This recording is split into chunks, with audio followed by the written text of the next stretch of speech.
ज्ञान घन सदगुरु शंकर रो नमो नमो बहुबारही सकल सपूजन भो।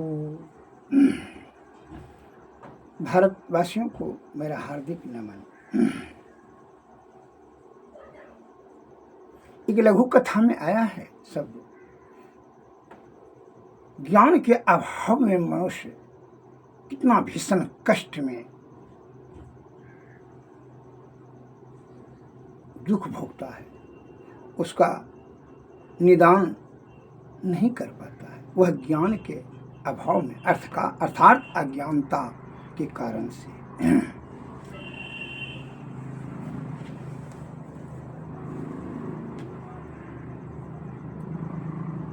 एक राजा शिकार खेलने गया, वह जंगल में भटक जाने के कारण से जो है भूख और प्यास से पीड़ित हो गया, बेचैन हो गया।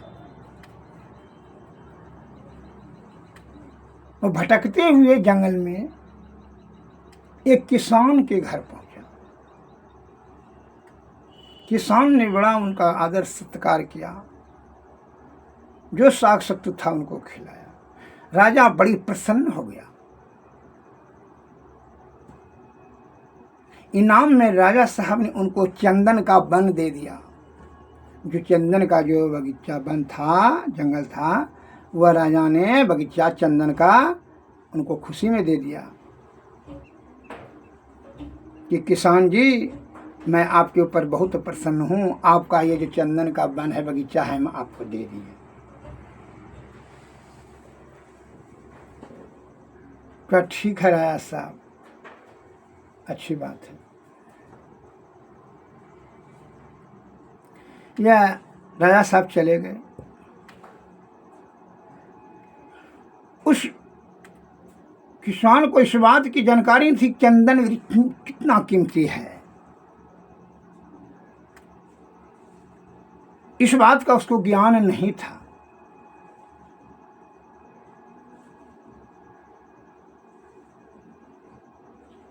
वो तो भेड़ बकरी बेचारा चराता था और जीविकोपार्जन करता था। तो चंदन वृक्ष राजा को दे देने से क्या होगा, वह चंदन का जो है लकड़ी काट कर करके, वृक्ष को काट कर करके उसको आधा जला करके कोयला बना करके बाजार में जा करके बेचता था, और उससे जो पैसा होता था उससे उसका जीविकोपार्जन चलता था। इस प्रकार जो है प्रत्येक दिन यही क्रिया करता था, यही काम करता था। चंदन के वृक्ष को काट के लाता, उसको जो है जला देता, उसको कोयला बना करके बाजार में जाकर बेच देता। एवं प्रकार से वर्षा की ऋतु आई, लगातार जो है 5-6 दिन बारिश होने के कारण से वह आघीन जो है नहीं जला करके चंदन वृक्ष तो काट करके लाया, लेकिन उसको वर्षा के कारण से कैसे जलाएगा, उसको साधन नहीं मिला। लगातार निरंतर बारिश हो रही थी। उसने क्या किया कि वह जो है लकड़िए काट कर करके कुल्हड़िए से जो है लकड़िए मथा पर ले जा कर के गया बेचने के लिए।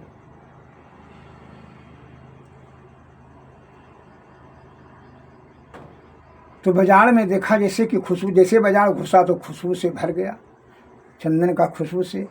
जो है बुद्धिमान लोग आए, सज्जन लोग आए बाजार में, कहा गई तो चंदन है, चंदन है। तो कहा कि जो है ना, इसी का तो हम कोयला बना करके रोज लाते थे, लेकिन क्या करेंगे, ये आज तो वर्षा लगातार हो रहा है इसलिए कोयला इसका बनाने। क्योंकि अरे मूर्ख कहीं का, ये तो बहुत कीमती, ऐसे कीमती है, तो इसको जला करके कोयला काहे बनाते थे।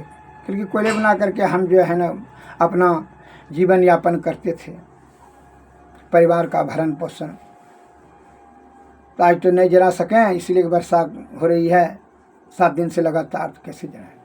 क्योंकि भले नहीं जला कर चंदन और वृक्ष, क्योंकि हाँ अभी तो 2-4 ठो बचबे किया है। क्योंकि रे मूर्ख, ये तो बहुत कीमती ऐसे है। वह लकड़ी तुरंत जो है 10,000 टका में बिक गया। तो उसमें किसान ने छाती पीटने लगा कि हाय, हम आज जो है ना साल भर से 10 महीना से यह वृक्ष काट कर कोयला जला करके कोयला बना कर तब इसको बेचे 2-4 टका में, और जो कि इसका एक कच्चे लकड़ी है तो है जो बिक रहा 10,000 में। कितना कीमती वस्तु है। मुझे इस बात का ज्ञान नहीं था। तो बुद्धिमान ने वहीं बताया कि नहीं नहीं, इसको वैसे बेचो, वह बहुत कीमती बिकेगा। उसको ज्ञान खुला, इस पछता रहा। इसीलिए संत वाणी में शब्द आया है, ज्ञान रतन का जतन कर, माटी का है संसार। हाय कबीरा फिर गया, फीका है संसार। हे हमारे भारत के सज्जनों, जब कुछ प्राप्त करने की यदि इच्छा हो रही है तो वह ज्ञान प्राप्ति करना ही सबसे बड़ा अक्लमंदी अर्थात बुद्धिमानी होगा। क्यों? ज्ञान प्राप्त करने के बाद सभी समस्याओं, सभी दुखों का निवारण करने में आप सक्षम हो जाएंगे।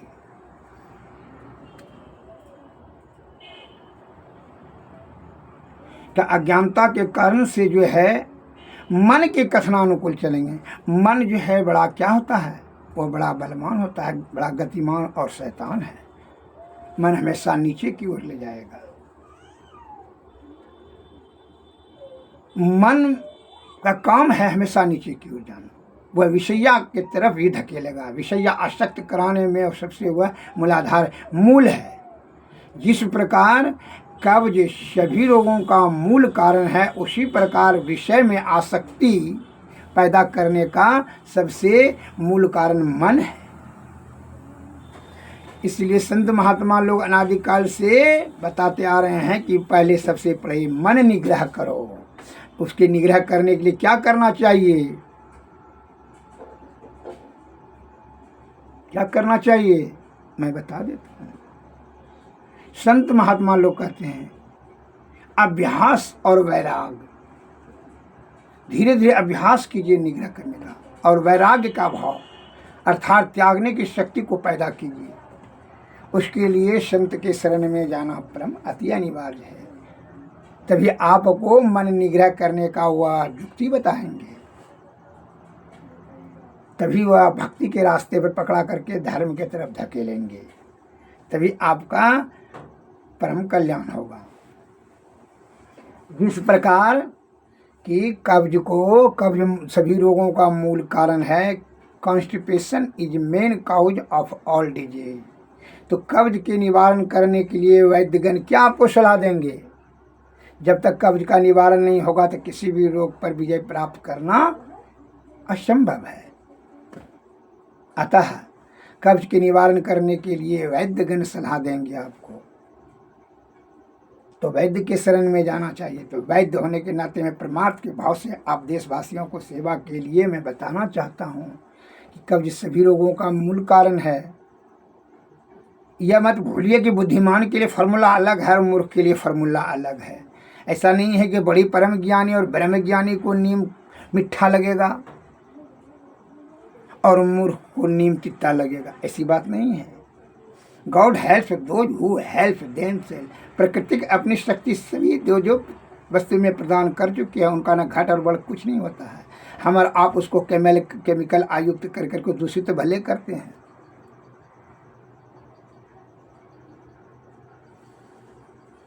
अतः मैं मार्गदर्शन करता हूँ कब्ज होने के लिए क्या क्या कॉम्बिनेशन है मैं बता देता हूँ। नहीं तो जो है वह किसान के भांति अज्ञानता के कारण से आप रोग का इलाज, जब बाहीं में दर्द है, थोना में दर्द है, कमर में दर्द है, कब्ज हो रहा है, शुगर बढ़ रहा है, बेकारी हो रहा है, कब्ज को उसका निवारण कर रहे हैं, माथा में दर्द का इलाज कर रहे हैं, माथा का दर्द का इलाज, कब्ज का इलाज नहीं करने का आपको फुर्सत नहीं है। आपको दिमाग में नहीं आ रहा है कि भाई कब्ज का पहले निवारण तभी ना माथा का दर्द छूटेगा। तो आप तो जाकर मेडिकल को तो माथा का दर्द का दवा दीजिए। अंदरों गुरु और बैरोज चला नरकम करो दोनों ठेल, वो तो माथा का दर्द के लिए बैठे हुए क्या है, दे दिया दर्द नाशक दवा है, पेन किलर, जिसकी किडनी पर बुरा असर करेगा कि आंख फूल जाएगा, कि यकृत प्रॉब्लम हो जाएगी, कि आमाशय फट जाएगा, कि मूत्र में पिंड में जो है गर्म होगा। अभी देखते हैं अधिक से अधिक जो है ब्रिज मिशन जो है काम नहीं कर रहा है, ब्रिज भाईनाड़ ब्रिज बन नहीं रहा है, धत बेकारी है, वो जो है मर्दी शक्ति भोग विलास में कमा सकते होकर करके काम में आनंद प्राप्त करने लिखा है कि ब्रिज वर्धक जो है मर्दी के लिए दवाएं एलोपैथी में खोजते फिरता है। इससे बड़ा घोर आश्चर्य किया है। अरे दूध का ठिकाने नहीं है, मक्खन बनिए नहीं रहा है तो घी कहाँ से बनेगा। कौन कौन दवाएं देखिए खा एनर्जी 31 41 41 कौन कौन जो कंपनी सब बना दिया है, जो कि मूत्रपिंड गर्म होकर करके जो फुंसा फुंसी हो जाता है, वही जो है वहाँ घाव हो जाता है, घाव जो है अल्सर हो गया, अल्सर से कैंसर हो गया। अब कहता है मूत्रपिंड जो है ना सड़ गया, ऑपरेशन करो। तुम ऐसा कहेगा। इसे रामायण में तुलसीदास लिखा है, जिमी को पंथ पग देत खगीसा हरहु बुद्धि बल नव लवलीसा। जो कुपथ में लाभ धरता है उसकी बुद्धि बल यश गुण सब समाप्त हो जाती है। सभी अपने पाठ पूजा को कब्जत को दूर करते हुए सभी स्वस्थवान रहेंगे तो खून बनेगा, खून बनेगा रस रक्त मांस मेद अस्थि मज्जा और सुख, तब सातों धातु तब सुख बनेगा। सुख बना नहीं है उसके सफला के बारे में सोच रहे। घी घर में है नहीं है, घी का दाम पूछते पूछते हो, बाजार में जाते हो, घी ले जाएगा, घी लीजिएगा, घी तो तुम्हें पास है ही नहीं। सुंदरता पर मोहित जो है होते हो।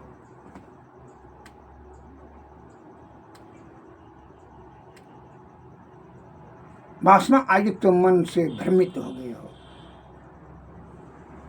हे हमारे देश की प्यारे सज्जनों, ब्रिज वह नारी सबसे बर्बादी जो है हमारे देश में ब्रिज का है। ब्रिज को नाश करने के लिए मनुष्य जो है उतावलेपन हो रहा है। अतः इस बुद्धि पर नियंत्रण किया जाए। इसलिए हमारे बुजुर्ग लोग कहा करते थे, सदाचार का पालन, सतोगुण में रहना, ब्रह्मचर्य का पालन, आयुर्वेद का सेवन करना, दीर्घ आयुवान आरोग्यवान रहने का सबसे बड़ा मूल मंत्र है। आप ऐसी ऐसी चीज बाजार में हम खरीदते हैं ना कि वासना में आपका उग्र रूप धारण करा दे। मांस मछली अंडा गंडा मुंडा ये सब क्या है। अगर ये स्वस्थवान रहने की आपकी चेष्टा होती तो आपने आंवला खाते, बबुल का ठुसा खाते, सैमल गुंद के बबुल गुंद, विधारी कन, बीजबंद, विधारी, बहुत सारे औषधि दवाएं, गिलो है, तिलकोचा है, पचगुरिया है, बरियारा है, जामुन है, कौवा है, उसका क्वाथ बना करके पीते हैं, फुला करके पीते हैं, गिलो है। लेकिन ऐसा कुछ नहीं किया आपने। अमला नहीं खरीदा, अंडा खरीद लिया, घी नहीं खरीदा, आपने क्या खरीद लिया, मछली खरीद लिया। शहद नहीं खरीदा, शराब खरीद लिया। सब उल्टा उल्टा सोच कि आपकी जो दुष्परिणाम है कि इसके कारण से आपकी दुर्गति यह हो रहा है। आप शारीरिक दुर्बल, अल्पायुवान, रोगाग्रस्त और जटिल रोगों से प्रताड़ित होते चले जा रहे हैं। और इतना अभी जो है ना पैसा के लालची लोग भी बैठे हुए हैं कि डॉक्टरों ने आपको जो है वही रास्ता धरा दिया। नहीं ना मछली खाओ ना, अंडा खाओ ना, मांस खाओ तो शक्ति होगा। उल्टे मैंने आपका चापलूसी करने के लिए भिड़ गया है। चिकित्सा से मैंने चापलूसी, आपका मुंह पोछना, खुश कैसे हो जाएगा। सदैव उसका ध्यान रहता है कि आपको खुश रखते हुए आपका धन को हम चालाकी से लें।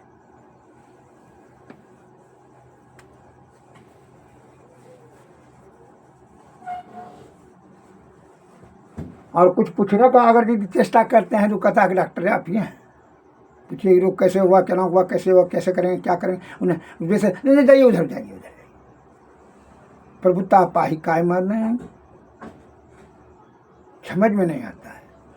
ये अपने प्रभुता का कितना दुरुपयोग, अहंकार में वशीभूत होकर के कितना दुरुपयोग कर रहा है। हमारे भोले भाले सज्जन को ज्ञान की परम आवश्यकता है। दवा का तो बाद में जरूरत होता है। रोग रहेगा तब ना दवा का जरूरत है। हम रोग होगा ही नहीं तो हम दवा का क्या आवश्यकता है। अतः निरोगी रहने के लिए मैं ही पहले फार्मूला बताता हूँ। सतोगुण में सदाचार का पालन करें, ब्रह्मचर्य का पालन करें, सादा भोजन करें, शरीर का अधिक परिश्रम करें, क्या करें, और आत्मचिंतन करें, उस संगति से बचें, चित्त प्रवृत्ति को नीचे न होने दें, मन के अथानुकूल काम न करें, जो ज्ञान कहे उसी पर कार्य करें। इसी में आपका कल्याण और परम कल्याण दोनों होगा। कब्ज के लिए मैं दवाएं बता देता हूं, आप सुन करके समझ लीजिए, क्योंकि आपका कुछ लाभ हो। परमार्थ के भाव से। कब्ज के लिए आप त्रिफला चूर्ण, त्रिकुटा चूर्ण, इंद्रजौ स्वरहाय, सनापत्ती और बायबड़ी, यह 10 हुआ, समान भाग में ले लेंगे सभी को। 100 ग्राम लेना है तो सबको 100 ग्राम ले लेंगे और उला करके कूट लेंगे। और फिर तो शुद्ध सुहागा, शुद्ध फिटकरी, फिटकरी जो कि फुंसा फुंसी सब खत्म करेगा। शुद्ध सुहागा जो क्या होता है कि कफ और पित्त को परिशुद्ध करेगा। शुद्ध फिटकरी अग्नाशय में अग्नि देगा, कफ सुहागा।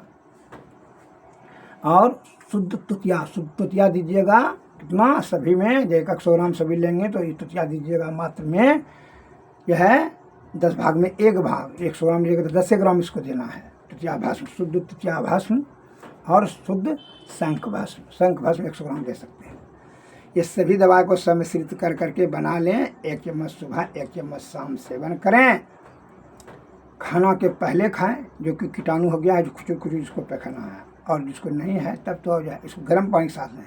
और जिसको खाली गैस बनता है, पेट खराब है, भूख नहीं लगता है, इसके लिए खाना के बाद भी 1 चम्मच सुबह, 1 चम्मच शाम खाएं और उदर विकार से आप मुक्त हो जाएं।